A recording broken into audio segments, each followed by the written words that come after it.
1 heure et demie, je vais essayer de vous faire un voyage au cœur de Médecine des Actes, en me servant du fil d'Ariane qui va être la quête de sens des maladies.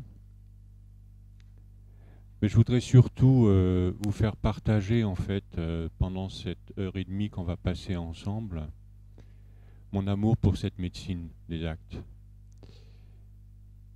Si vous m'entendez? Ah. Donc je disais, je voulais vous faire surtout partager une chose. Vous allez recevoir forcément une sorte de masse de connaissances dont vous n'avez pas l'habitude, parce qu'il faut bien passer par là pour essayer de comprendre les choses. Mais ce que je voudrais surtout vous transmettre, en fait, à travers ce temps qu'on va passer ensemble, c'est mon profond amour pour cette médecine. Et pour une raison simple, c'est que lorsque j'ai rencontré Médecine des Actes, j'étais un médecin en quête de sens dans son activité. Ce sens, je l'ai cherché déjà à la faculté, puisque insatisfait de l'enseignement que je recevais en me disant mais l'être humain ne peut pas se résumer uniquement à ce qu'on m'apprend en anatomie, en physiologie, en bactériologie, etc. Je me suis mis déjà en quête de chercher d'autres solutions, d'autres points de vue en fait sur la médecine et sur l'être humain.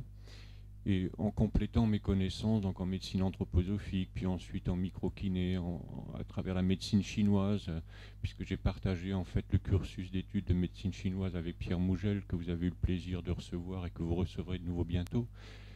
Et donc en accumulant un certain nombre de connaissances, j'étais arrivé à un certain degré de compétence dans ma vie professionnelle qui me permettait de faire disparaître beaucoup de symptômes.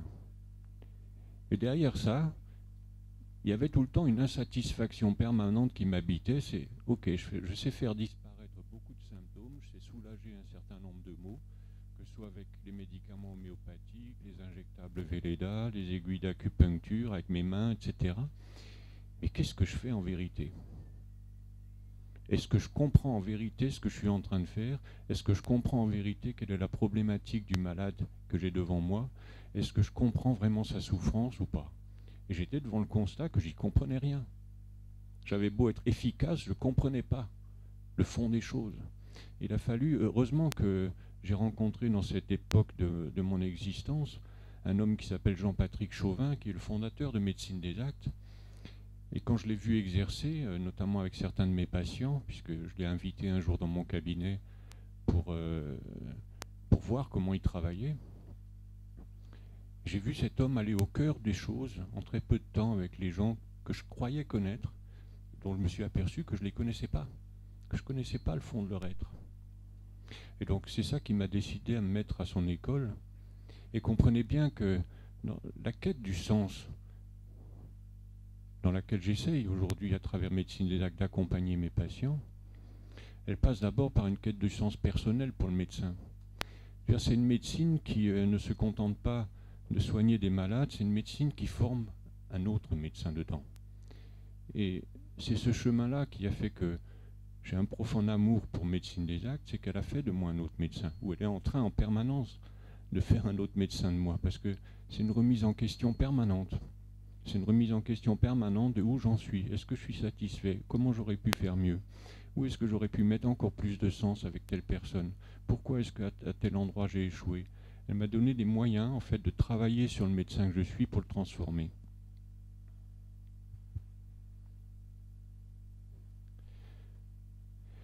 Comprenez, un autre aspect en fait de cette médecine des actes, de ce qu'elle m'a apporté, c'est qu'elle m'a réconcilié en fait avec les différents aspects de la médecine. En sortant de la fac, j'étais un révolté contre la fac.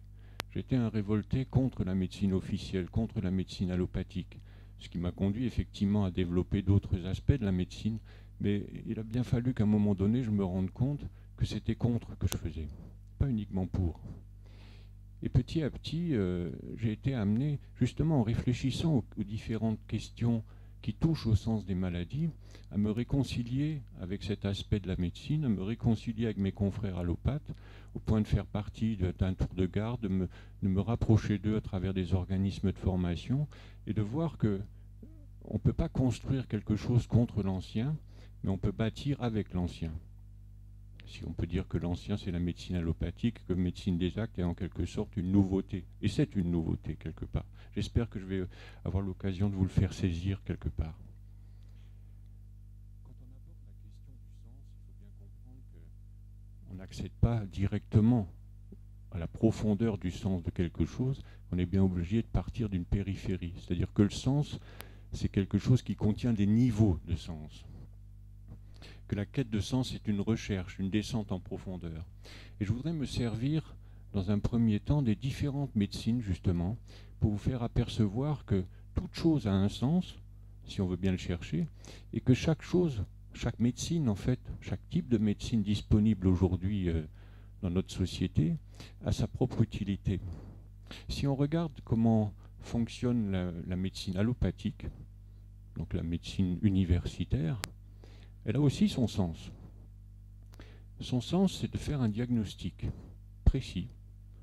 Et pour ça, elle utilise tous les moyens qui sont technologiques qui sont à sa disposition.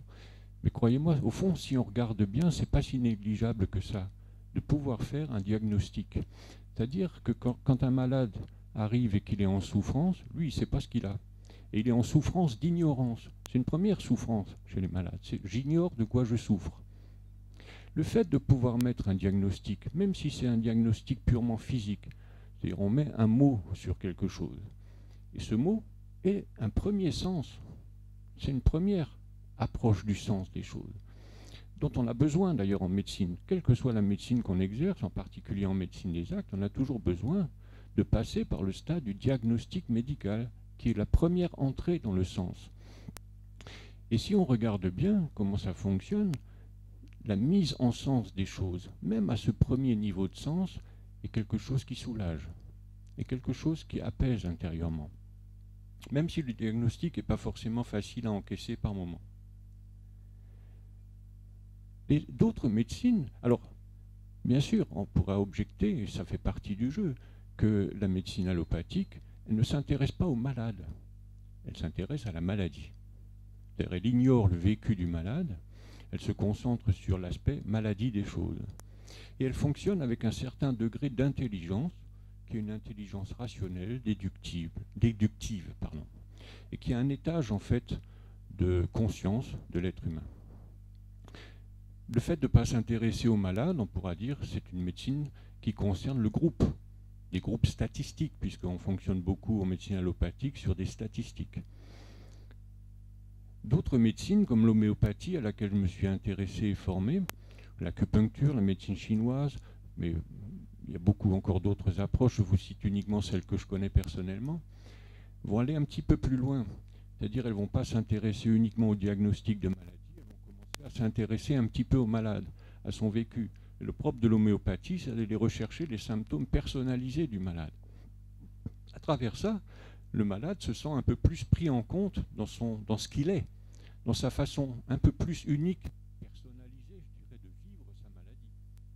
Même si on ne va pas au fond des choses, dans la signification des choses, c'est déjà un gain.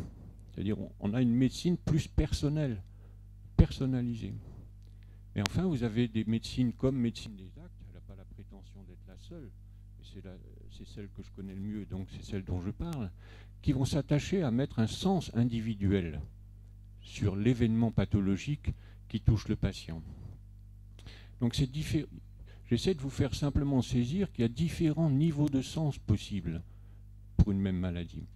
Je vais l'illustrer par un cas clinique, en fait, par une rencontre que j'ai faite avec une patiente il n'y a pas longtemps. En fait, elle venait pour une bricole. C'est une dame de 55 ans. Elle venait pour un nez un peu encombré en permanence. Un rhume chronique. Exploré, pas de sinusite. Elle a été voir les ORL. Puis elle me dit, bah, j'ai déjà eu ça dans le passé, pendant une époque de mon existence. Puis là, ça revient. Un traitement homéopathique m'avait soulagé un temps, puis ça revient. Est-ce que vous pouvez me donner de nouveau un traitement homéopathique pour ce rhume chronique? Bon, ok, bah, je fais mon enquête homéopathique. Je m'apprête à lui faire la prescription, puis il y a quelque chose qui ne me satisfait pas. Et si je perçois quelque chose chez cette femme, je dis, mais il y a quelque chose au niveau de cette région du nez, du front, qui ne respire pas. C'était mon interpellation. Ce que je percevais de cette femme, c'est ça ne respire pas chez elle. Elle est encombrée, mais ça ne respire pas. Et comme je sentais quelqu'un d'un petit peu ouvert intérieurement, quelqu'un qui pouvait comprendre, je lui ai envoyé un message. Je lui ai dit, écoutez, je formule une hypothèse, vous allez me dire si ça correspond à ce que vous ressentez. Il y a quelque chose qui ne respire pas dans votre existence. Pourquoi est-ce que vous avez besoin d'être encombré à ce point? Vous avez une existence encombrée. Alors elle a été un peu interloquée, puis elle me dit, ouais, c'est pas faux. C'est pas faux. Effectivement, ces 2 dernières années, j'ai encombré mon existence, notamment au niveau professionnel, en me surchargeant d'obligations, en faisant de plus en plus, etc.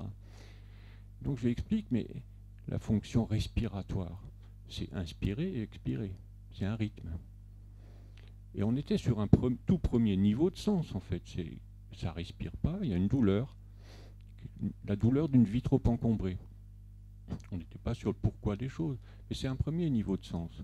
Un premier conseil que je peux lui donner, c'est si vous mettiez des temps de respiration dans votre existence, des temps où vous n'avez aucune obligation, des temps où vous aérez peut-être déjà votre corps, simplement, parce qu'il y a une nécessité hygiénique, je dirais, d'aérer son corps, et surtout, vous allez aérer votre tête, c'est-à-dire vous n'avez aucune obligation, vous avez du temps libre devant vous pour faire ce qui vous plaît dans l'instant. Premier niveau de sens. On dit, ok, ça c'est effectivement c'est quelque chose qui me manque à mon existence. Après, j'étais toujours pas satisfait de ma consultation et de ce premier conseil que je lui avais donné parce que je sentais qu'il y avait encore autre chose derrière. Je dis, mais pourquoi vous avez besoin d'encombrer votre vie à ce point-là, en ce moment? Et là, elle va me parler d'une douleur un petit peu plus intime déjà. C'est, vous savez, mes enfants sont partis il y a 2 ans, voilà, elle était à 55 ans, l'âge de la ménopause, etc. Et je me suis senti un peu inutile. C'est un cas fréquent chez les femmes dans cette période de l'existence. Je me suis senti un peu inutile, donc je me suis surinvesti dans le travail. Sur un autre niveau de sens, je dirais. Et je lui ai parlé du dernier étage de la fonction respiratoire. La fonction respiratoire, c'est quelque chose qui nous met d'un côté en relation avec le monde extérieur, inspire, expire, et d'un autre côté, c'est quelque chose qui nous revivifie à travers l'oxygène. C'est la revivification du sang. C'est dit très basiquement, mais en fait, c'est l'essentiel est dit à travers ça. Et la dernière, le dernier étage de cette fonction respiratoire, c'est le processus qu'on appelle l'inspiration en nous. On est des êtres qui potentiellement pouvons être inspirés, c'est-à-dire revivifiés par quelque chose de bien supérieur à notre vie actuelle, je dirais, par d'autres pensées, par d'autres sagesses, etc. Et ça, je lui explique. Je lui dis, peut-être que votre existence en ce moment a besoin d'être revivifiée par autre chose, c'est-à-dire de trouver un nouveau sens à votre existence, puisque le sens que vous aviez jusqu'à présent, qui était d'être une bonne maman, une bonne professionnelle, ce sens-là est épuisé, il est arrivé à son terme, vous avez à découvrir un nouveau sens de votre existence. Et si vous vous serviez de ces pauses, de ces temps de respiration, pour aller chercher une autre inspiration en vous. Elle me dit, c'est curieux que vous perceviez ça, parce que hier soir avec mon mari, on était sur ce sujet, on était en train de dire, mais on ne sert à rien en ce moment, tous les deux. Nos enfants sont partis, on est devant un vide. Voilà, c'est un troisième niveau de sens auquel on pouvait accéder dans cette consultation, c'était de l'orienter vers la recherche d'un nouveau sens à son existence, une nouvelle utilité sur Terre, je dirais. Tout ça en partant d'un petit rhume de rien du tout. Comme quoi, en fait, le message que je veux faire passer, c'est que parfois des petits symptômes totalement anodins parlent de choses extrêmement profondes en nous et qu'on n'est pas obligé d'attendre d'avoir un cancer ou une maladie grave pour se poser des questions. À travers cette comparaison des différentes médecines, ces différents étages, je dirais, de la médecine qui ont tous leur utilité, qui sont tous nécessaires en fait. Quelle est la question qu'on peut se poser, ou quelle est la réflexion plutôt qu'on peut mener à partir de là? C'est qu'au fond, chaque médecine repose sur une certaine conception de l'être humain. In fine, c'est ça. Peut-être que c'est très subconscient, que c'est pas conscientisé plutôt, je vais dire comme ça, dans la médecine allopathique notamment. Mais au fond, chaque médecine repose sur une certaine conception de l'être humain qui est sous-jacente. Alors moi, je vais vous exposer la vision de l'être humain selon Médecine des Actes, pour que vous puissiez accéder ensuite, à travers cette vision de l'être humain, au sens des choses, au sens de la vie humaine et au sens des maladies. La première chose qu'on peut en dire, c'est que un être humain, c'est une extériorité. Cette extériorité, c'est un corps visible, qui nous rend visibles sur Terre aux yeux des autres êtres humains. C'est une extériorité qui se traduit dans nos comportements, c'est-à-dire nos façons d'être, d'agir, de parler, de bouger, etc. Et puis c'est une vie intérieure. C'est une vie intérieure qui est invisible, mais qui se manifeste aussi parfois à travers le corps, mais pas toujours. C'est-à-dire elle est faite d'affect, elle est faite d'émotions, elle est faite de pensées, elle est faite de souffrances, etc. Elle est faite d'un vécu intérieur qui est notre intimité. Qu'est-ce que le corps, du point de vue de médecine des actes? Le corps, avant tout, ce qu'on peut en dire, c'est que c'est le résultat d'une évolution incroyable qui a commencé il y a 15 milliards d'années. Il faut essayer de conscientiser un petit peu que le corps humain, c'est la chose la plus parfaite qui existe à l'heure actuelle sur Terre, et qu'il est le résultat d'une évolution, et surtout qui contient, en quelque sorte, en tant que résultat de cette évolution, il contient une immense mémoire. Il contient, dans toutes ses fonctions, la mémoire de toutes les performances de la vie sur Terre. Il contient la mémoire de toutes les solutions que la vie a inventées pour sauver la vie ou pour la faire évoluer. Vous savez qu'aujourd'hui sur Terre, il y a 4 règnes. Il y a ce qu'on appelle le règne minéral, il y a le règne végétal, le règne animal, et puis il y a le règne hominal, même si ce n'est pas un mot qui existe dans le dictionnaire, on peut l'appeler comme ça. Je vais vous faire un petit schéma pour vous faire saisir l'importance que ça a.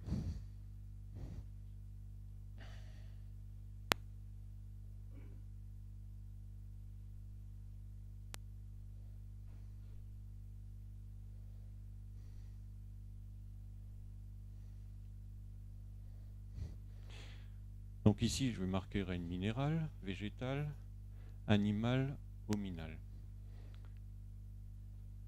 On sait que l'évolution, elle a suivi cette trajectoire-là. On peut dire d'une certaine façon que l'espèce humaine à l'heure actuelle est l'espèce dominante sur Terre. Une première chose qu'on peut se poser comme question, c'est ok, on en est là, est-ce qu'il y a une suite? Pour l'instant, je vais mettre un point d'interrogation.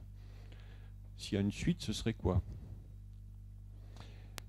En nous, quelle est la trace ou la mémoire des différents règnes ou plans de conscience qui nous ont précédés?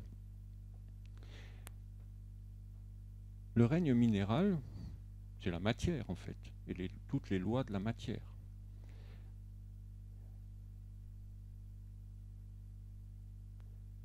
Il a sa trace en nous dans 2 fonctions qu'on appelle le statique et le dynamique.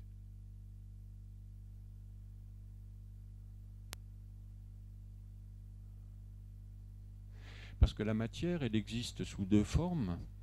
Elle existe sous la forme de matière, mais aussi sous la forme d'énergie. Ce sont les 2 aspects, en fait, qu'a fondé le règne minéral, matière et énergie. Nous en trouvons la trace anatomique dans tout le système osseux,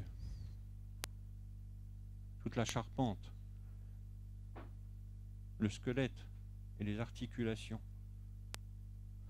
On aura d'un côté plutôt le versant statique, matière, dans le côté osseux lui-même, dans la colonne vertébrale, ce qui soutient notre charpente intérieure.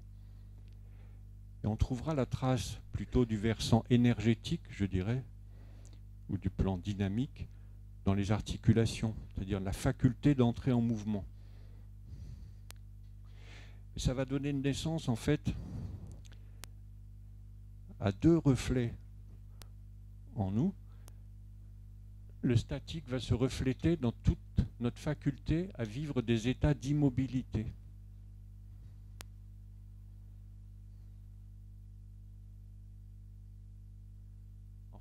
En fait, ça gère tous nos états de repos. Le dynamique, par contre, va avoir sa trace en nous, dans toute notre faculté d'entrer en action. Un art de l'action. La mise en route de notre énergie, je dirais. Ce n'est pas encore le mouvement, au sens strict du terme. Il faudrait plutôt parler d'une faculté de mutation.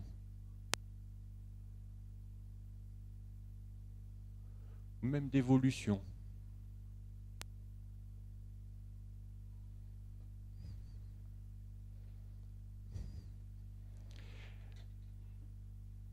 Vous n'avez pas de questions, ça va?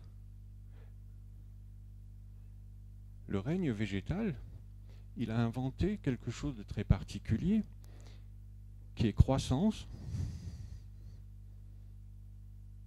puisque le minéral ne croît pas, c'est croissance et reproduction.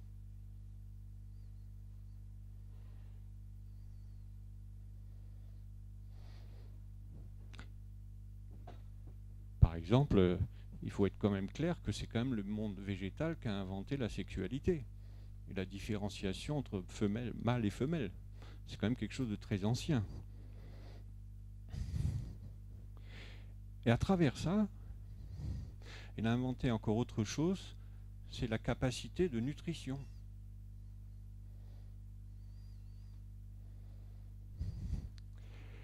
Si on regarde, ça c'est encore un regard extérieur sur les choses,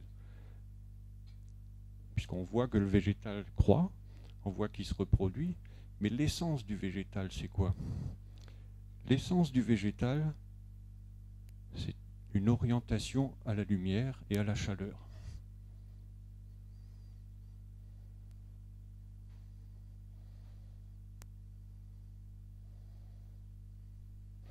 Le végétal croît vers la lumière. Il est attiré par la lumière. Il s'oriente vers la lumière. Et cette faculté d'orientation à la lumière qui le fait croître entraîne en fait une polarisation. Il va y avoir deux pôles dans le végétal. Il va y avoir un pôle racine d'un côté et puis le pôle fleur de l'autre côté. Ça va se refléter dans l'être humain partout où nous avons besoin de racines et partout où nous avons besoin de croître vers une lumière. C'est-à-dire toutes nos tensions, nos grandes orientations intérieures vers une lumière ou vers une chaleur. Et bien, ça va gérer deux choses dans l'être humain. Ça va gérer tout ce qui est de la nutrition, quel que soit le type de nutrition. Je ne parle pas uniquement ici de la faculté de manger, même si pour le végétal, c'est aller tirer dans le règne qui précède des éléments nutritifs dont il a besoin. Ok, pour une part, la nutrition humaine, ça va être d'aller plonger dans les règnes précédents, chercher ce dont on a besoin, végétal ou animal. Mais c'est tout ce qui nous nourrit, notamment affectivement, voire sur d'autres plans, spirituellement, philosophiquement, etc. C'est tous nos processus de nutrition qui sont la base de notre croissance. Ça, c'est l'orientation vers la chaleur. Et puis, l'autre aspect, qui est la reproduction, on va trouver la trace dans la sexualité, qui est une tension vers la lumière, ou vers une connaissance.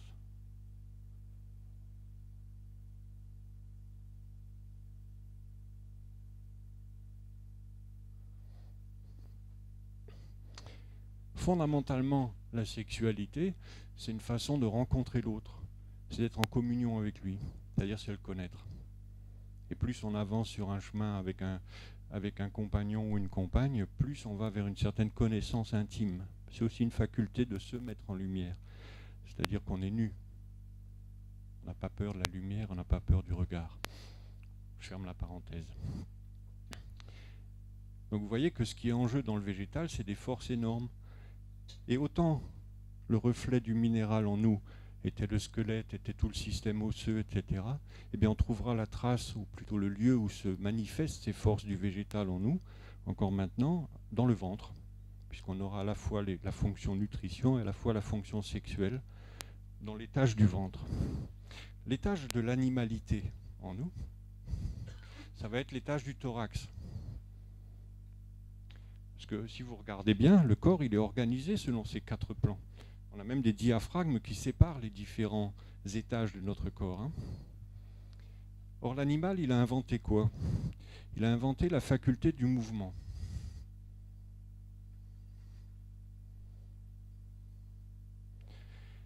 Et le bout de l'animal, puisque au début il y a l'animal à sang froid, mais ça va être le sang chaud.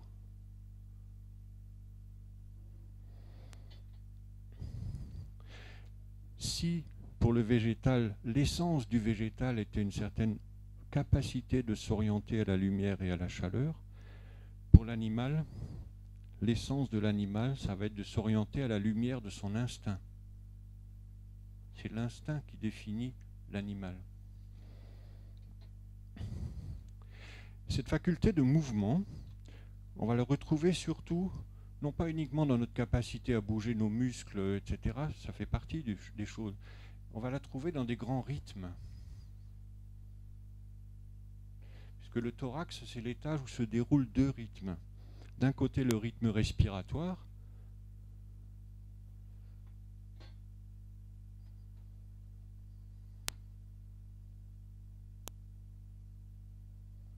et de l'autre, le rythme cardiaque.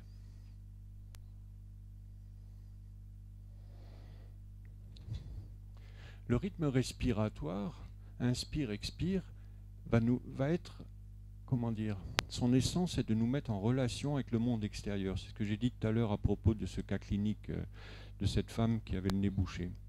C'est un rythme interne-externe. Le rythme cardiaque est beaucoup plus intime en fait, peut-être plus difficile à comprendre, parce que c'est un rythme interne-interne. La circulation est quelque chose qui est fermé sur elle-même. Ce n'est pas quelque chose qui nous met en relation avec autrui, mais c'est l'organe ou le lieu où on entre en relation avec soi-même.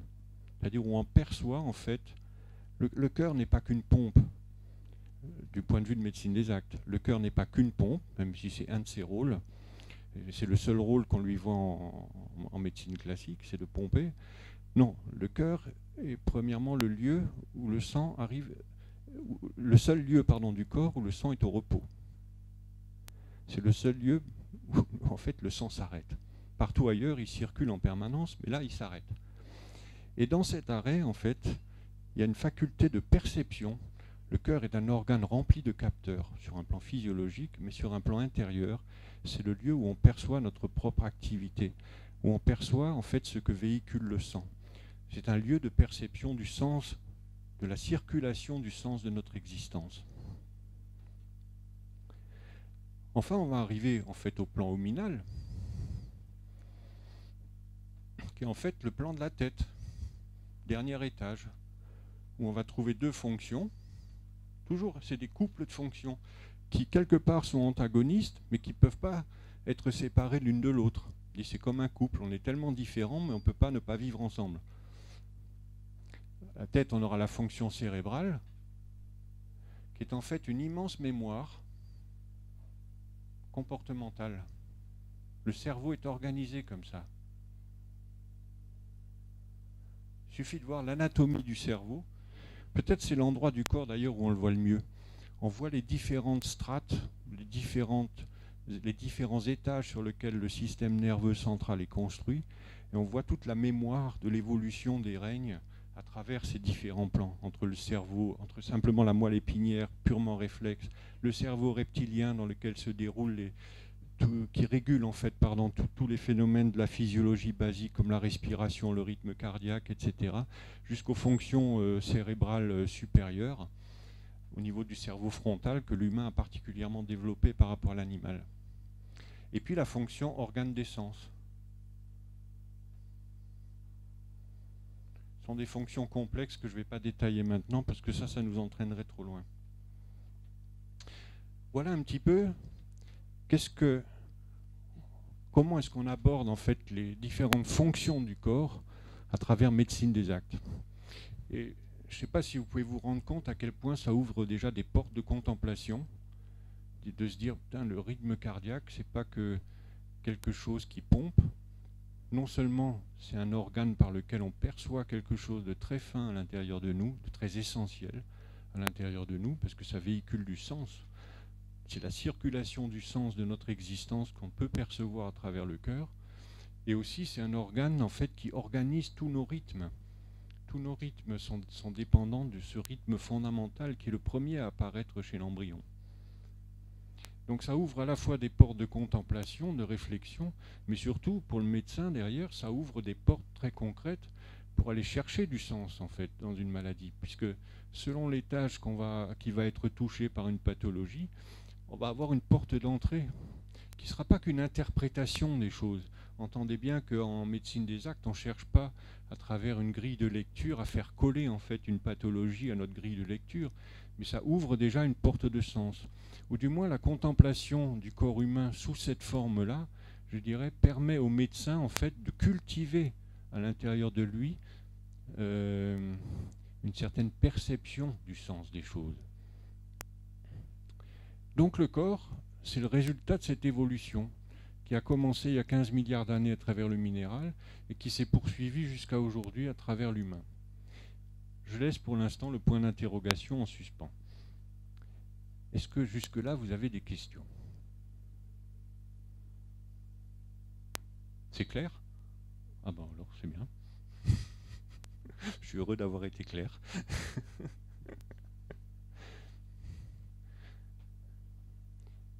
Ça, c'est la description structurelle des choses.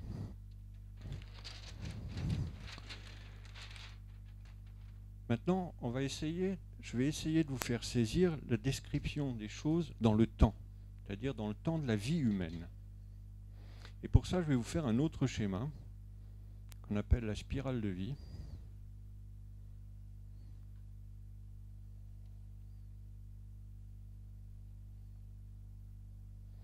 Qui décrit en fait la vie humaine en 7 étapes, depuis son commencement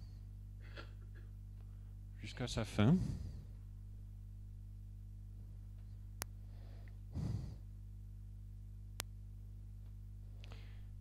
Des étapes qui sont marquées par des sortes de ventres, où on construit quelque chose, et puis des sortes d'escaliers dans lesquels on va aller expérimenter certaines choses par rapport à ce qu'on vient de construire en fait. Où la première phase de la vie, qui commence à la conception, elle ne commence pas à la naissance, elle commence à la conception. En fait, c'est la vie intra-embryonnaire. Intra-utérine, je voulais dire. Jusqu'à cette porte qu'est la naissance. Alors, qu'est-ce qui se passe dans cette vie intra-utérine? Tout à l'heure, j'ai dit que le corps est une immense mémoire, le résultat d'une évolution. Et bien, à partir de la première cellule, on va répéter toutes les étapes de l'évolution de la vie telle qu'on la connaît. On va repasser par les étapes du minéral, du végétal, de l'animal. Ça, on sait qu'en embryologie, en fait, on répète ce qu'on appelle la phylogénèse. Grande répétition de l'histoire du passé, des règnes en fait qui nous ont précédés, jusqu'au moment de la naissance, où là, on va atteindre le stade hominal. En fait, on devient homme, véritablement, en arrivant sur Terre, en passant par l'épreuve ou le traumatisme de la naissance qui va nous faire homme. Et puis, il y a une première étape, là derrière, ce qu'on appelle la petite enfance. Cette petite enfance, elle est marquée par quoi? Elle est aussi une répétition. Elle est une grande répétition des tout premiers acquis de l'humanité, si on regarde bien. C'est très simple. On se redresse. On commence à marcher avec difficulté. C'est une conquête. De la même façon que l'homme un jour a dû conquérir une station verticale. De la même façon que l'homme a dû conquérir une faculté d'exprimer sa pensée à travers le langage. On apprend à parler. Puis après, on va apprendre d'autres acquis.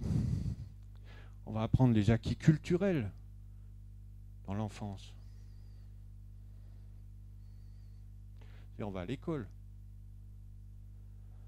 On apprend l'écriture, on apprend le calcul, c'est tout ce qu'on appelle la culture. Mais on va aussi apprendre quelque chose qu'on n'avait pas appris ici, parce que la petite enfance, elle est marquée par quelque chose, c'est le lien avec la maman. Une sorte de fusion ou de symbiose encore entre l'enfant et sa mère. Ici, on va expérimenter autre chose, qui est les lois de la tribu. La tribu, ça s'appelle la famille. Dans la famille, il y a un chef de tribu qui s'appelle papa, qui apprend les règles, qui apprend le monde des lois. C'est-à-dire, on vit comme ça chez nous. Mais c'est une époque de la vie de l'humanité, où la vie était tribale. On est bien d'accord. Et un jour, normalement, si tout se passe bien, on a la force de sortir du ventre de la famille pour vivre notre adolescence. Une époque nomade de l'existence. On va chercher à droite à gauche un amour, où on va chercher à se différencier de la tribu pour exister par nous-mêmes. C'est le début d'une différenciation de notre personnalité, d'une conquête de notre personnalité. Et puis on va arriver, avec l'âge adulte,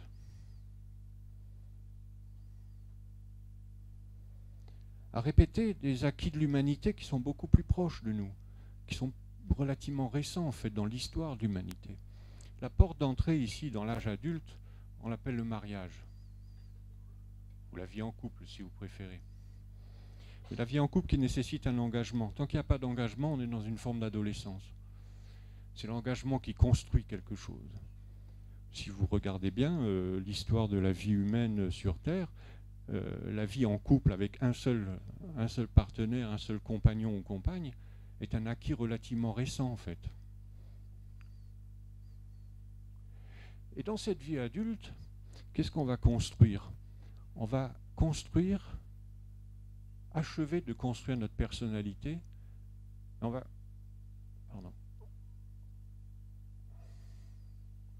construire ce qu'on appelle une estime de soi.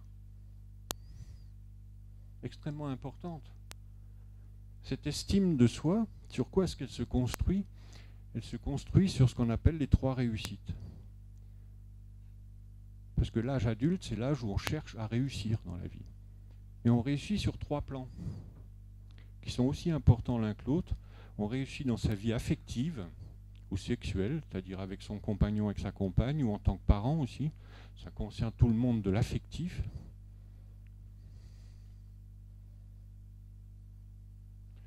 On réussit sur un plan matériel, c'est-à-dire tout ce qui est du domaine du professionnel, de gagner de l'argent, d'avoir suffisamment pour vivre selon nos propres critères. Et puis, la dernière réussite, c'est social. J'existe, ou j'ai la sensation d'exister, aux yeux d'un cercle d'amis, d'un cercle social, d'une association. Je suis actif, je suis intégré dans la société dans laquelle je vis. Donc si on regarde bien, toutes ces étapes, c'est de la répétition. On répète une histoire pour être un être humain. Pour être où exactement? Cette histoire nous amène à être à l'heure de l'évolution. En fait, à l'endroit où en est l'évolution aujourd'hui.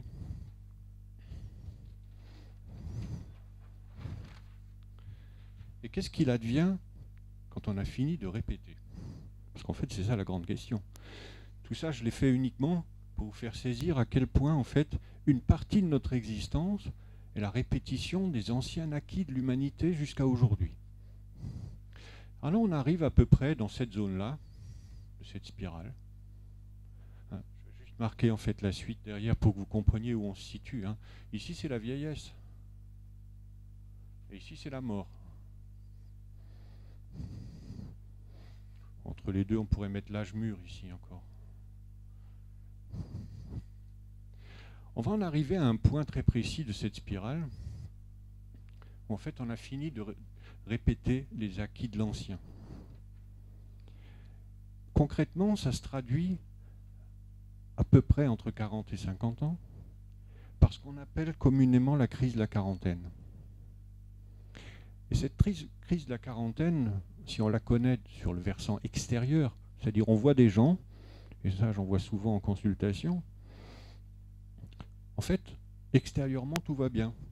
Ils ont un bon couple, ils ont des beaux enfants, matériellement ils sont à l'aise, socialement ils sont actifs, etc.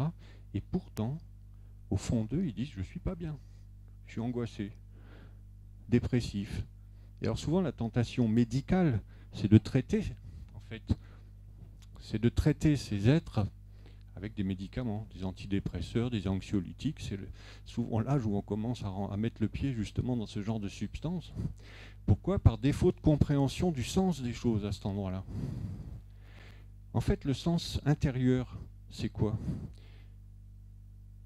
C'est ma vie ne peut pas se résumer qu'à ça. Ma vie ne peut pas se résumer qu'à répéter en fait une histoire.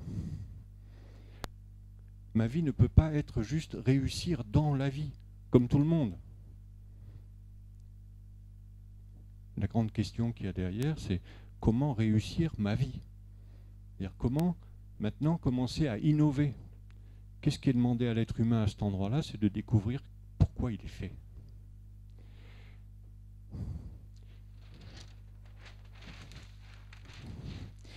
Pour aller un peu plus loin, là-dedans, il va falloir que je vous explique quelque chose sur l'intériorité en fait de l'être humain.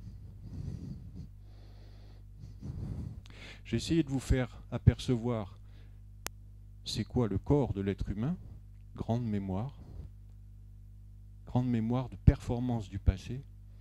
J'ai essayé de vous faire apercevoir de loin, mais ça ne fait rien. C'est une direction que j'essaie de vous donner. On n'est pas obligé de rentrer dans les détails. À quel point, en fait, il y a une logique dans le déroulement en fait, de la vie humaine.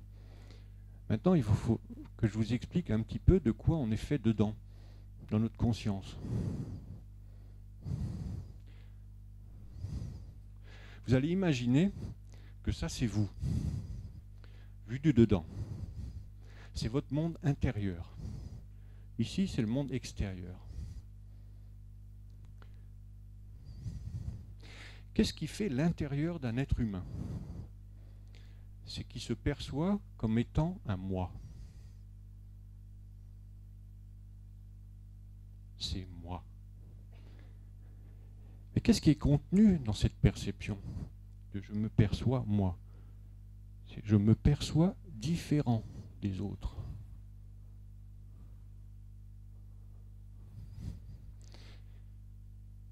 Or, dans l'évolution des espèces, c'est la première fois qu'un être vivant sur Terre perçoit sa différence par rapport à autrui. L'essence même du monde animal réside dans le fait qu'un animal se perçoit ressemblant à ses congénères, au point d'ailleurs que de ne pas supporter la différence. Parce que l'albinos ou le mouton noir, il fout la merde dans le troupeau. Parce que l'autre animal ne se perçoit plus comme étant le mouton de référence. Vous comprenez?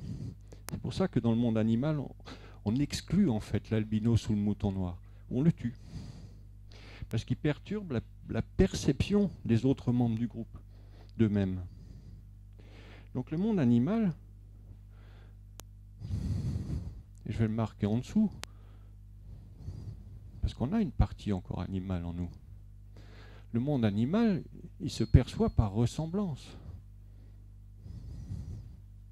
pas par différence. Non, pour différencier de cette perception qu'a l'être humain de lui-même qui est le moi, la perception de l'animal, on l'appelle le nous. C'est une perception de groupe. Alors j'ouvre une parenthèse. Comme on a encore une partie animale en nous, au niveau de notre conscience j'entends, qui se traduit comment? Sur un plan physique, sur un plan de notre physiologie. Il y a toute une partie de la physiologie qui est héritée du monde animal, on est bien d'accord. C'est là-dessus d'ailleurs que reposent les conceptions de la médecine allopathique, qui étudie d'abord la physiologie animale, qui teste les médicaments sur l'animal, parce qu'elle sait bien qu'il y a une certaine ressemblance avec le fonctionnement de la physiologie humaine. Sur le plan de la conscience, c'est-à-dire de notre vécu intérieur, où est-ce qu'on a des comportements de ressemblance? C'est tous les phénomènes de mode. La mode, par exemple, ou les comportements de groupe dans un stade de foot. C'est-à-dire j'existe parce que je me sens le même supporter de l'équipe de foot que mon voisin. On fait un groupe qui est contre un autre groupe. Ou les phénomènes religieux. Pour une part, on a encore une partie de nos comportements intérieurs qui sont des comportements hérités du monde animal. Mais dans notre essence, en fait, on se perçoit comme étant différent de notre voisin. Mais en quoi est-ce qu'on est différent? On sait tous qu'on a une personnalité unique, On le sait. Mais comment elle se manifeste?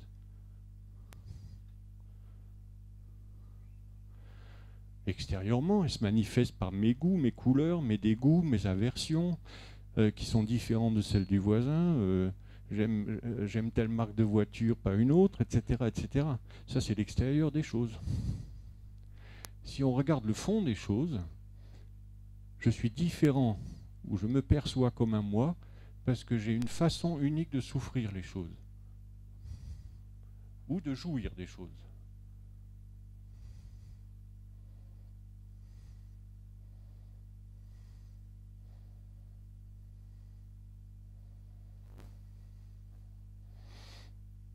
Ça fait partie un peu du mystère de l'être humain, mais que vous trouvez dans toutes les grandes religions, dans toutes les grandes traditions spirituelles. Ce qui nous différencie d'autrui, c'est notre façon unique de souffrir. Pourquoi? Parce qu'à la base, notre personnalité est construite sur une chose très précise qu'on appelle une imperfection unique.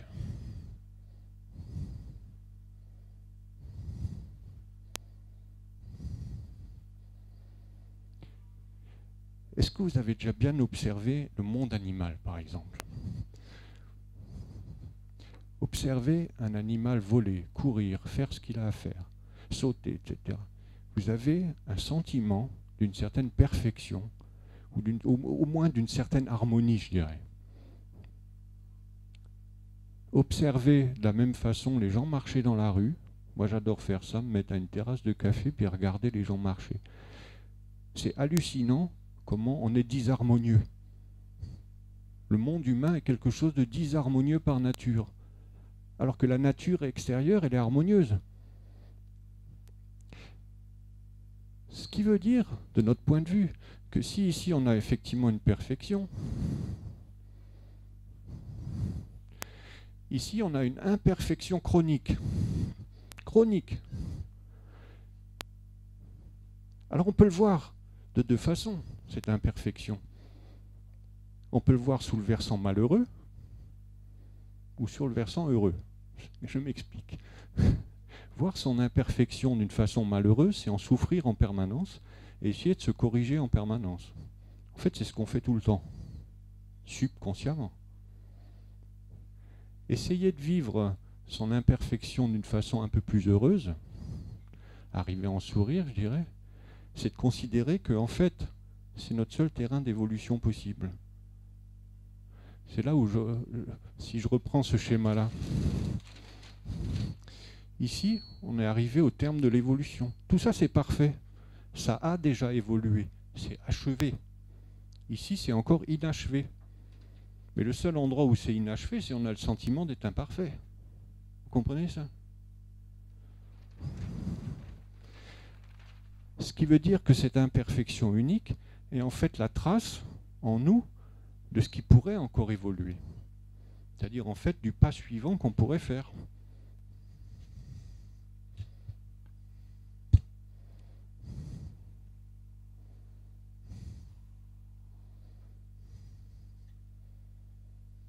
Oh, je vais quand même le marquer.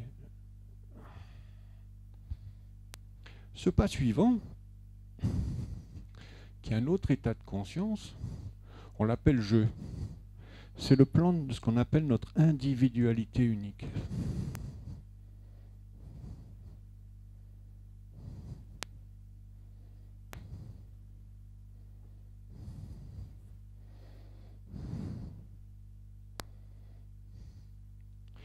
Si on a une imperfection unique qui définit en fait ce qu'on est au-dedans,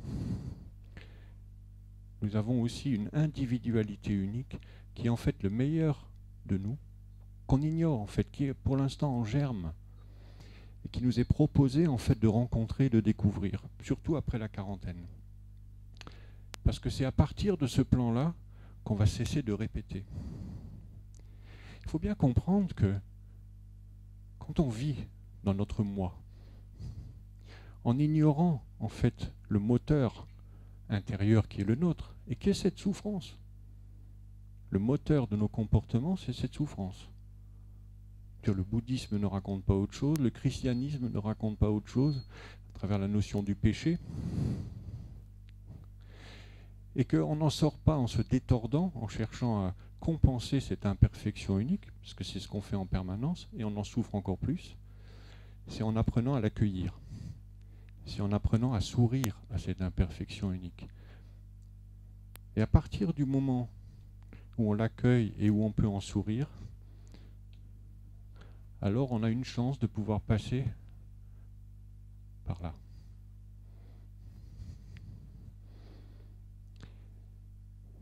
Si on considère que le règne hominal existe sous forme de personnalité unique, la conséquence, c'est que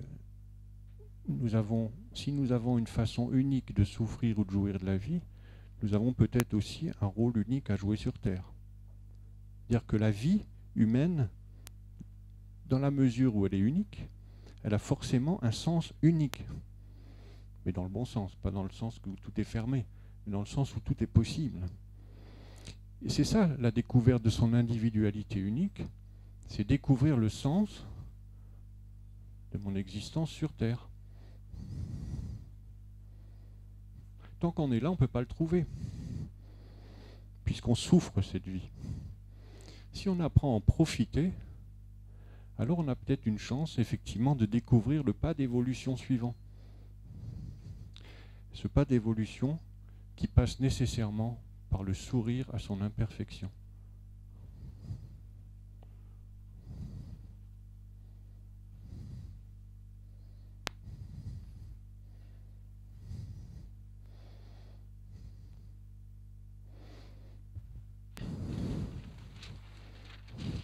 Et en fait, c'est ce qui est proposé à l'être humain, après, à la crise de la quarantaine. C'est on a fini de répéter. Il y a quelque chose qui dit au-dedans, il y en a marre de répéter. C'est fini. Et pourtant, à l'intérieur de moi, je répète tout le temps la même chose. Je répète tout le temps cette souffrance. Je répète tout le temps cette imperfection unique. Elle est faite pour me conduire à mon individualité unique.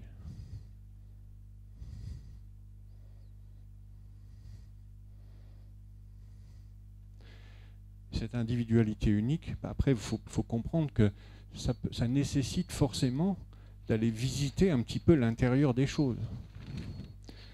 Si je refais, parce que j'ai un peu trop écrit dessus, si je refais ce cercle, il faut que vous compreniez que, en fait, on vit tout le temps à la périphérie de nous-mêmes. Hein. C'est-à-dire, on vit de façon subconsciente. On vit là. On vit sur ce trait, entre dedans et dehors. C'est ce qu'on appelle un état de veille normal, quoi.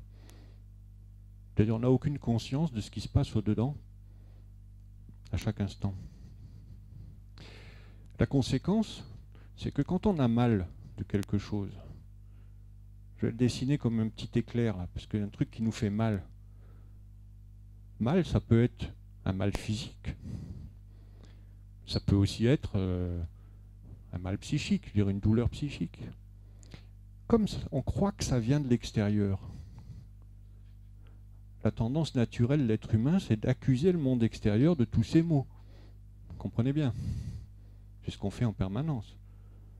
Si je suis pas bien, si je suis stressé au boulot, c'est bien la faute du patron quand même. Parce qu'il fait chier, quoi. Si je suis pas bien dans mon couple, c'est que ma femme, elle n'est pas assez ci, pas assez ça, ou trop ci, trop ça. Et on est incapable, d'une façon naturelle, je dirais, de considérer que si j'ai mal, c'est pas du monde extérieur que j'ai mal. J'ai mal que de ça, de cette imperfection unique. Je vais vous donner un exemple personnel qui m'est arrivé il n'y a pas longtemps. J'étais de garde dimanche dernier, puis j'avais fait une visite à la Cité U, une très belle visite, d'ailleurs j'ai rencontré un jeune homme superbe. J'étais vachement content. Puis je sors de cet immeuble, et je sors un peu comme d'habitude, quand je suis content, putain, plein de force, plein d'allant, mais toujours trop pressé, quoi. Toujours à courir, quoi. Puis j'avais encore plein de visites à faire, puis voilà, je me sentais important, quoi. Je me sentais un bon médecin. Eh ouais, forcément. Et puis dans mon élan, j'ouvre la porte de sortie, et puis à moitié à courir, presque à dévaler les 3-4 marches d'escalier qui étaient devant moi. Puis le truc complètement improbable, il y a l'étiquette de mon écharpe qui reste bloquée qui s'accroche à la clenche interne de la porte. Et du coup, je suis tiré en arrière. Et puis avec le poids de mon gros sac de visite, putain, je me casse la tronche, quoi. Sur l'escalier. Puis sur le coup, j'ai assez mal. Puis bon, j'allais pas me déshabiller devant tout le monde là pour aller regarder ce qu'il y avait. Donc, allez, de toute façon, moi c'est comme ça. J'ignore ma douleur et je continue. Donc je fonce. Putain, mais d'un coup, en me disant, ça va passer, quoi. Hein. Ça va passer. Bah, douleur extérieure, t'as fait chier la porte, hein? Pourquoi? Qu'est-ce qui m'arrive? Pourquoi? Je comprends rien. Puis une demi-heure plus tard, j'arrive à peine à marcher, quoi. Puis je palpe le truc, je dis putain, c'est vachement gros là en dessous. Et c'est là que je m'arrête. Je dis mais ok, il y a un événement extérieur, petit traumatisme à la con, quoi. Un truc à la con, improbable. Je dis mais ça te parle de quoi là? De quoi t'as mal là? Je dis de première douleur, putain, je me sens diminué, quoi. Je peux plus courir. Je peux plus courir comme avant. Mais diminué, c'est putain, je me sens plus rien du tout là. Moi qui me sentais tellement important là, en sortant de cette consulte, en me disant putain, j'ai encore plein de visites, tout va bien, et en plus il faisait beau dehors, du soleil, voilà. Qui me sentait tellement important, maintenant je suis réduit à néant là.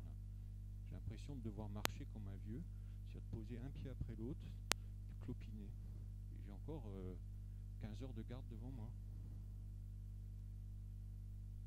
Bah, après ça m'atteignait dans une douleur très profonde ici. Et comment j'ai besoin de faire l'important? Comment j'ai besoin de me sentir fort en permanence en allant trop vite? Est-ce que c'est ça la vraie force? Ça me ramenait à mon impuissance. Ça, c'est une de mes douleurs profondes. Je la nomme pas exactement parce que ça appartient à mon intimité, mais c'est juste pour vous donner une image. Mon Dieu, comme ça parle de moi. Comme la vie, elle est en train de m'envoyer un message, plutôt que d'accuser la porte, que d'accuser le destin ou tout ce qu'on veut, de m'avoir fait chuter à ce point. Qu'est-ce que j'ai à apprendre? Et quel est le pas d'évolution que la vie est en train de me proposer en fait à travers ça? Parce que c'est ça dont il s'agit. À travers chaque maladie, c'est une petite maladie, un petit traumatisme. Mais quand je suis rentré chez moi, j'avais quand même un hématome gros comme un œuf de doigt, un gros truc, quoi. Je dis, mais à quoi est-ce que ça m'invite? Mon Dieu, est-ce que je vais réussir à profiter de ce handicap et à marcher consciemment? C'est-à-dire à marcher comme un vieux en fait. Comme les vieux devraient marcher, avec une vraie puissance. Pas une recherche d'une fausse force dans la vitesse, dans la précipitation. Est-ce que je vais réussir à m'occuper de moi qui ne le fais jamais? Parce qu'on me dit, hein, moi j'aurais continué à courir à ne pas m'intéresser à l'événement. C'est-à-dire fondamentalement ne pas s'intéresser à cet événement, ça voulait dire, mais j'ai aucun intérêt pour moi, mes propres yeux, il faut être clair. J'ai que d'intérêt pour l'importance que je pourrais avoir pour le malade suivant. J'ai pas d'intérêt à mes propres yeux. Donc je me suis penché là-dessus. Ça m'a fait faire des pas d'évolution dedans. Voilà, j'en ai profité pendant une journée pour clopiner consciemment et trouver un certain bonheur à ça. Et trouver une certaine force intérieure là-dedans. Je ferme la parenthèse. Est-ce que vous avez des questions jusque-là?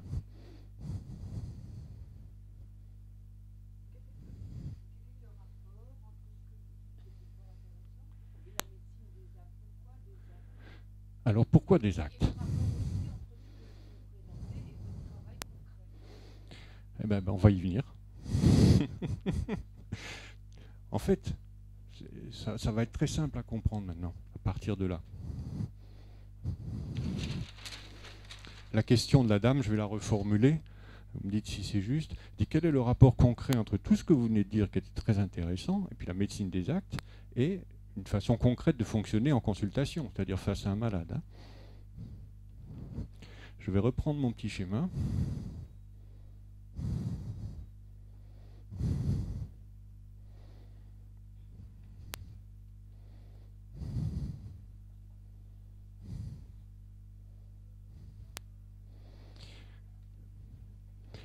C'est quoi une maladie?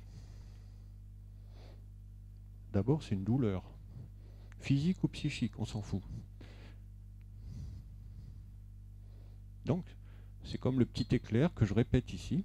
C'est quelque chose qui vient nous interpeller. Interpellé dans le sens où c'est en train de me réveiller à quelque chose. Si je n'avais pas été réveillé par la douleur de ma chute à un moment donné, et encore je n'ai pas été réveillé tout de suite, j'ai été réveillé qu'au bout d'une demi-heure quand je ne pouvais plus marcher. Mais ça interpelle. Donc toute maladie est une douleur qui nous interpelle. Après, comme dit, si on continue à regarder les choses vues du dehors, on va accuser le froid, le microbe, le voisin qui avait la grippe qui me l'a refilé, le salaud. On va accuser le monde extérieur, quelle que soit la forme du monde, la pollution.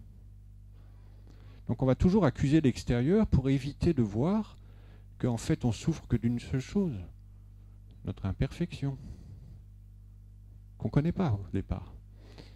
Le rôle du médecin et le rôle de la maladie en fait, c'est un des sens de la maladie. Il va falloir apprendre à faire ce passage entre le dehors et le dedans.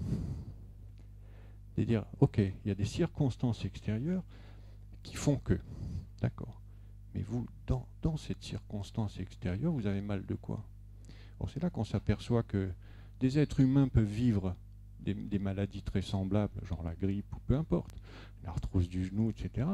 Derrière la douleur extérieure, si je ne peux plus marcher, la douleur intérieure, c'est jamais la même, puisqu'elle est forcément unique. Elle est personnelle à chacun d'entre nous. Moi, quand je suis tombé, je ne me sens plus rien, je me sens un minus. C'est parce que j'existe que dans cette agitation, voilà. Une autre personne aurait dit tout à fait autre chose. Et donc le rôle d'une consultation médecine des actes, ça c'est un premier niveau de sens. Alors le premier niveau de sens, on l'a dit tout à l'heure en fait, c'est diagnostic. Hein. Diagnostic clinique. Premier niveau de sens. Mais on est toujours à l'extérieur. Maintenant on va faire un diagnostic intérieur. C'est quoi ma souffrance dans cette situation? Or bien souvent quand survient une maladie chez un être humain, c'est justement pour souligner, pour mettre en lumière, je dirais, ça fait partie des rôles de la maladie, pour mettre en lumière une zone de nous qu'on ne connaît pas. Une zone de nous qu'on ne connaît pas, parce que si on la connaissait, qu'on avait traité notre souffrance à cet endroit-là, on ne serait pas malade, on n'aurait pas besoin de la maladie, je dirais. Alors besoin, mettez-le entre guillemets, hein, parce que c'est un terme à double tranchant. Mais de quoi vous avez mal dans cette situation? C'est le premier truc que fait le médecin des actes quand il voit quelqu'un. Ok, diagnostic, la douleur extérieure, le genou bloqué, etc. D'accord. Mais vous souffrez de quoi derrière? Et après, c'est d'essayer d'aller au centre, autant qu'on peut. Aller au centre, ça veut dire, mais c'est quoi votre douleur d'être humain, quoi? Fondamentalement. En quoi est-ce que la maladie que vous êtes en train de vivre n'est que le reflet de ça? Toute maladie en médecine des actes, c'est comme ça qu'on la considère, est le reflet d'une souffrance intime. C'est ça la souffrance intime. Elle est là, c'est le noyau, quoi. Hein. Je suis différent par ma façon unique de souffrir les choses, la vie. En quoi la maladie extérieure est le reflet de ce qui se passe au-dedans? Pour nous, le monde extérieur, comment je vais vous expliquer ça?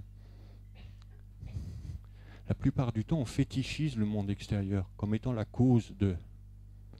Parce qu'on mène une réflexion intellectuelle à laquelle la médecine, si je parle maintenant dans le domaine médical, nous a terriblement habitués. C'est que forcément, chaque chose a une cause. Chaque maladie a une cause. Si elle n'est pas bactérienne, c'est qu'elle est virale. Si elle n'est pas virale, c'est qu'elle est parasitaire. Si ce n'est pas ça, c'est que c'est la pollution. Si ce n'est pas ça, c'est que... Donc on cherche des causes. Parce que notre esprit, notre intellect, j'entends bien, notre faculté raisonnante, ne peut pas se passer de ce phénomène de cause à effet. D'accord? Mais qui n'existe que sur un plan de la physique. C'est très physique, ça. Bien sûr, s'il y a une pierre s'il y a une boule qui roule, c'est que forcément quelqu'un l'a lancée. Ou c'est qu'une autre l'a poussée. C'est qu'il faut toujours chercher une cause. Vous comprenez? Dans médecine des actes, on n'est plus dans un système de cause à effet. Parce qu'on n'est pas dans le domaine du physique ou des lois physiques. On est dans le domaine des lois psychiques ou de la vie intérieure, je dirais ça plutôt. Or, dans la vie intérieure, il n'y a pas de cause et il n'y a pas d'effet. C'est un système de reflet, de miroir. La maladie est le reflet dans ses moindres. Alors là, si j'ai pas de cas clinique là en tête tout de suite, mais on s'aperçoit d'une chose quand on a un petit peu d'expérience dans ce domaine, c'est que le moindre symptôme, tel qu'il est nommé par le patient, est le reflet exact de ce qu'il est à l'intérieur. C'est-à-dire le corps reflète à la perfection. Ça ne peut pas être autrement. Si on réfléchit bien, ça ne peut pas être autrement. C'est-à-dire mon corps exprime en permanence ce que je suis, y compris dans ses symptômes et dans ses maladies. Et la maladie devient non plus... Donc, maladie comme étant le reflet d'une souffrance intime qui n'a jamais réussi à s'exprimer autrement ou dont j'ai jamais réussi à prendre conscience. Entendez bien ça. Elle reflète une partie de moi dont j'ai jamais réussi à prendre conscience jusqu'à présent, que j'ai pas réussi à nommer, ou alors si j'en ai eu un peu conscience, que j'ai jamais réussi à accepter. Parce que je me rebelle toujours contre ce côté de moi, mettons. D'accord ? Ben après, c'est de lui faire faire le voyage intérieur pour essayer de l'amener à profiter de son imperfection. Pour l'amener vers un certain sourire, ou une certaine acceptation, ou un certain pardon, mettez-le comme ça, vers une partie de lui qu'il ne connaît pas encore, qui est le meilleur de lui-même.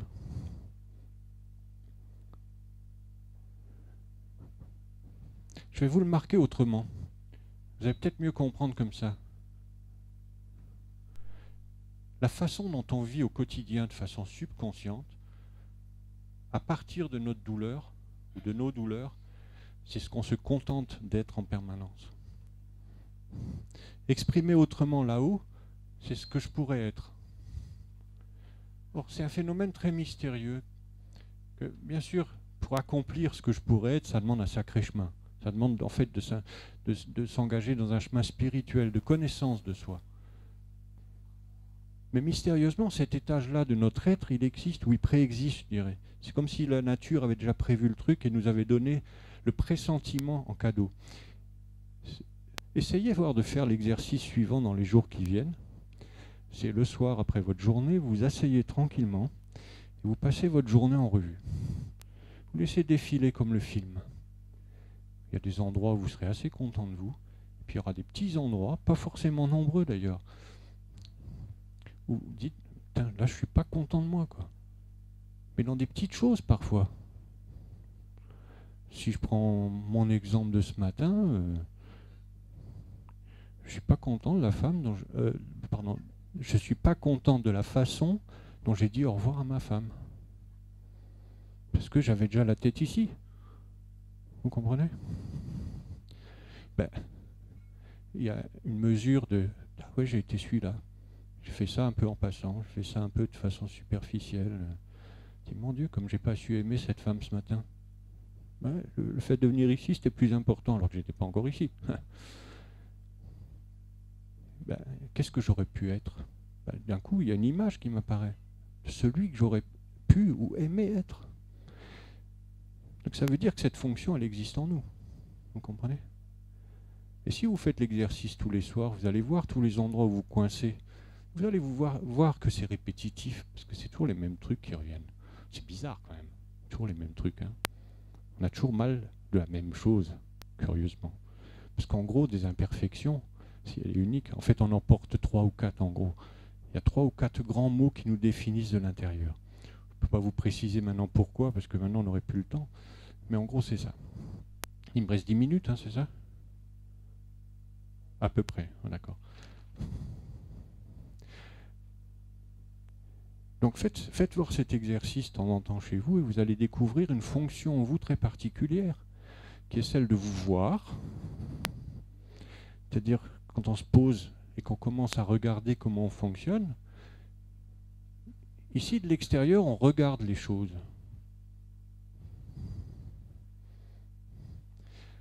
Là, c'est ce qu'on appelle essayer de voir.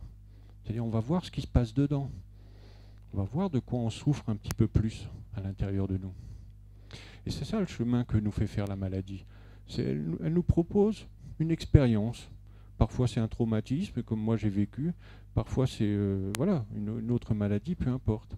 Il y a une douleur de départ. Cette douleur de départ, elle parle d'une souffrance intime qu'il va falloir rejoindre un jour C'est le rôle du médecin des actes que d'aider les patients à faire ce chemin. Et ensuite à les amener à quelque chose d'autre, qui est une perception possible du meilleur d'eux-mêmes dans l'actualité de leur vie, hein, parce que c'est des choses extrêmement concrètes, puisque chaque maladie se traduit dans une actualité de vie, pour l'amener jusqu'à un acte.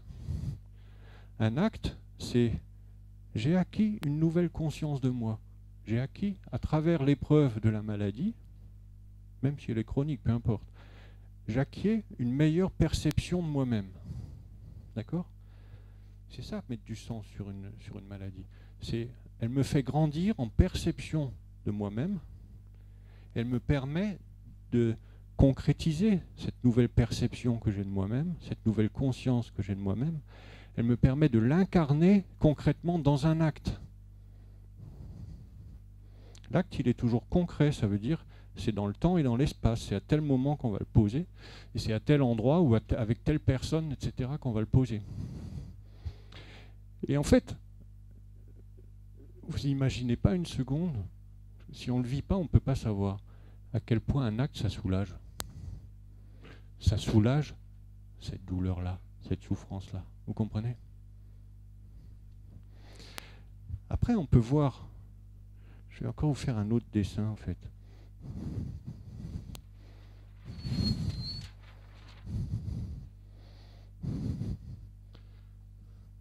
Je vais vous remettre de façon linéaire tout ce que j'ai fait tout à l'heure. Par exemple, là, il y a les 3 reines qui nous ont précédés, qui ont construit des choses en nous, dont on a la trace. C'est la grande mémoire, très grande mémoire, qu'on appelle les archétypes aussi. Hein, ce que Jung appelait les archétypes. Les grands archétypes, c'est toute cette mémoire du passé qui vit encore en nous. D'accord ? Il y a une moyenne mémoire en nous, qui est beaucoup plus courte, mais enfin bon, qui est l'histoire de l'humanité. Depuis l'Australopithèque jusqu'à l'Homo habilis, jusqu'à Homo sapiens, puis Homo sapiens sapiens. Et puis, maintenant, il y a une petite mémoire que j'ai, moi, depuis ma naissance. À travers cette naissance, il s'est passé quoi ? Je suis devenu un être humain. Avant, je ne l'étais pas encore complètement. Et comment je suis devenu un être humain au moment de la naissance ? C'est en rencontrant l'imperfection humaine. On appelle ça, nous, le traumatisme de la naissance. Je n'ai pas le temps de vous le détailler, mais en fait, qu'est-ce qu'on rencontre ? On vit dans un monde de perfection quand on est encore dans le ventre de maman. On vit avec ces forces-là. Putain, quelle force ! Puissante, parfaite. Regardez comment se forme un embryon, c'est hallucinant. Comment chaque chose va se mettre pile poil à sa place. Enfin, c'est hallucinant quand on plonge un petit peu là-dedans. C'est un monde de perfection. On arrive sur Terre et on se coltine une seule chose, c'est l'imperfection humaine. Les hommes sans amour. On ne sait pas aimer. Mais le pire, c'est pas ça. C'est pas l'imperfection en elle-même qui est traumatisante. C'est l'imperfection qu'on déteste. Le bébé qui arrive sur Terre, je vous assure que c'est comme ça, parce qu'on peut le retrouver par la mémoire, par certains types de pratiques. Le plus insupportable, c'est de voir à quel point les hommes se détestent eux-mêmes dans leur imperfection, qu'ils sont incapables d'en sourire. Du coup, étant sans amour pour eux-mêmes, ils ne peuvent pas être en amour pour l'autre, c'est impossible. Vous comprenez bien ? Donc c'est notre petite mémoire personnelle, ça, qui est la trace de notre imperfection, douloureuse, de notre souffrance intime permanente. Ben, la maladie, elle est toujours un tenté. Ce tenté, ça s'appelle une actualité de vie. C'est-à-dire, c'est pas dans n'importe quelle circonstance que m'arrive tel truc. D'accord ? C'est en fonction d'un certain âge de mon existence. Et là, par rapport à l'histoire de l'âge, je vous ramène à cette spirale que j'ai dessinée tout à l'heure. D'accord ? Une actualité de vie dans laquelle il y a des enjeux. L'enjeu de la quarantaine, c'est pas l'enjeu de 75. Il y a un tout autre enjeu au moment de la vieillesse. C'est pas non plus 15 ans, parce qu'à 15 ans, on ne vit pas les mêmes enjeux intérieurs. Donc il y a une actualité de vie qui joue avec des personnes précises, qui joue dans un contexte de vie précis, etc. Mais en même temps, ce tenter, il contient tout. Comprenez bien qu'il résume tout le reste. C'est ça qu'il faut essayer de voir. Il résume tout le reste, pourquoi? Parce que c'est une certaine fonction en nous qui est atteinte, héritage d'un passé. C'est une certaine mémoire qui est atteinte en nous. C'est une certaine imperfection qui se manifeste. Ça veut dire que dans ce temps-là, tout se joue. C'est le mystère de l'instant d'ailleurs chez l'être humain. C'est toujours le résultat d'un passé. On est d'accord? L'instant, c'est toujours le résultat de tout ce qui nous précède. Et en même temps, c'est une porte vers l'avenir. Mais la maladie nous signale que y a un comportement faux là. Il y a une erreur de programme. Enfin, il n'y a pas une erreur de programme, mais il y a un comportement faux à corriger. Alors, je m'entends par corriger, c'est pas corriger dans le sens de détordre, il y a quelque chose de moi à découvrir, il y a quelque chose de moi à accueillir, et il y a quelque chose qui pourrait poser un acte pour aller vers un meilleur. Voilà, en gros, de façon décrite, de façon assez succincte, mais le sens qu'on peut mettre sur les maladies du point de vue de médecine des actes.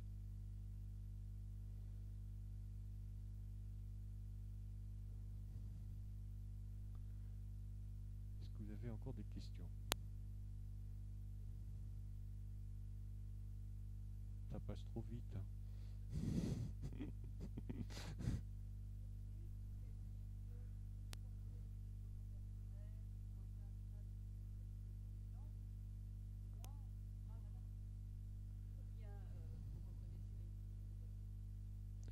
Mais ce n'est pas les problèmes de limite de la médecine.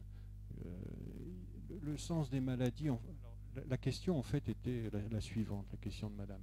C'est si on fait beaucoup de développement personnel ou si on a un développement spirituel, est-ce que on peut encore tomber autant malade, hein, c'est ça? C'est exactement.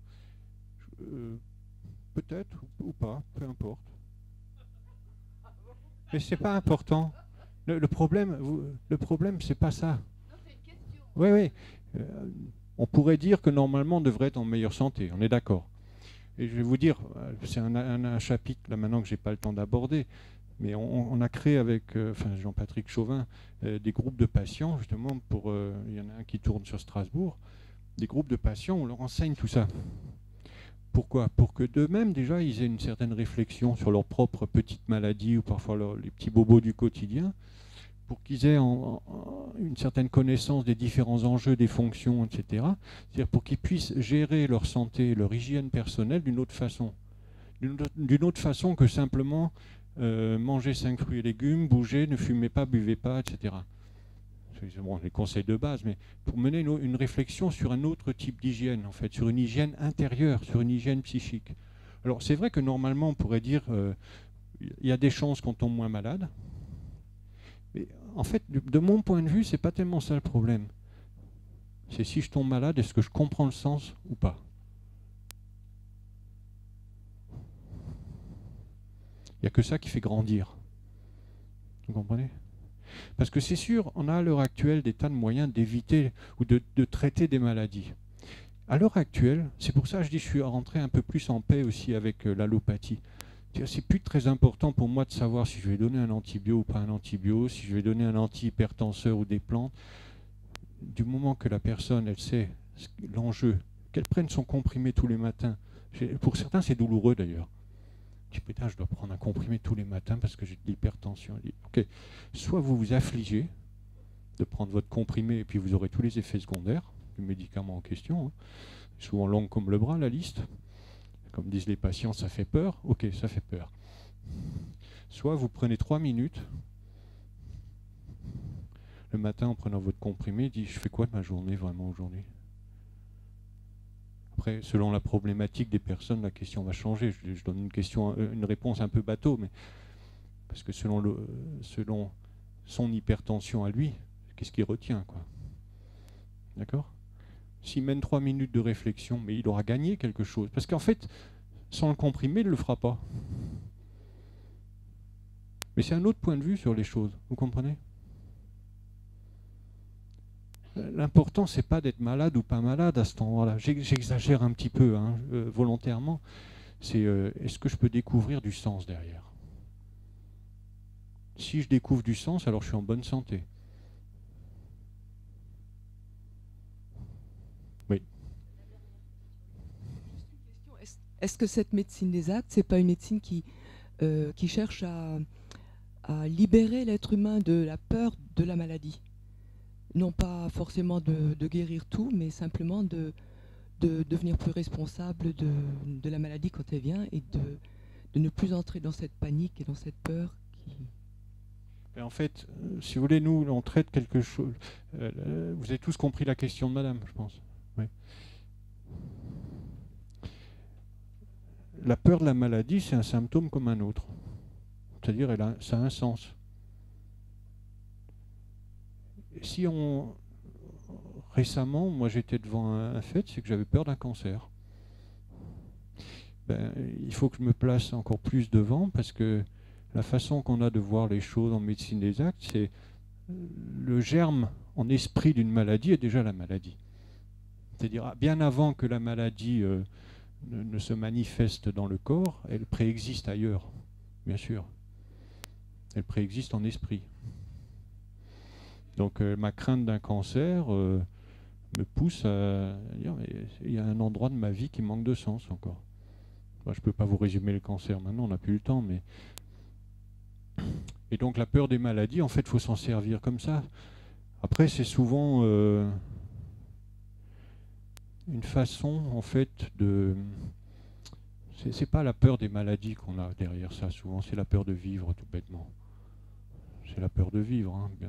Donc il y a beaucoup de gens, en fait, ils se polluent l'esprit avec cette peur des maladies, simplement pour se donner une occasion de ne pas vivre. Hein. Mais bon, c'est très individuel, c'est-à-dire on n'a pas de recette, en fait, dans médecine des actes, je crois que c'est ça qu'il faut que vous entendiez aussi. On n'a pas une recette, c'est toutes les angines, c'est ça, et ça se traite comme ça, non. Et comme on a affaire, en fait, à une souffrance intime qui est forcément unique, et qu'on va chercher à mettre en lumière petit à petit, forcément les actes seront individuels, le sens sera individuel à chaque fois. C'est ce qui fait toute la difficulté aussi, hein, faut être clair, de cette médecine-là. Hein.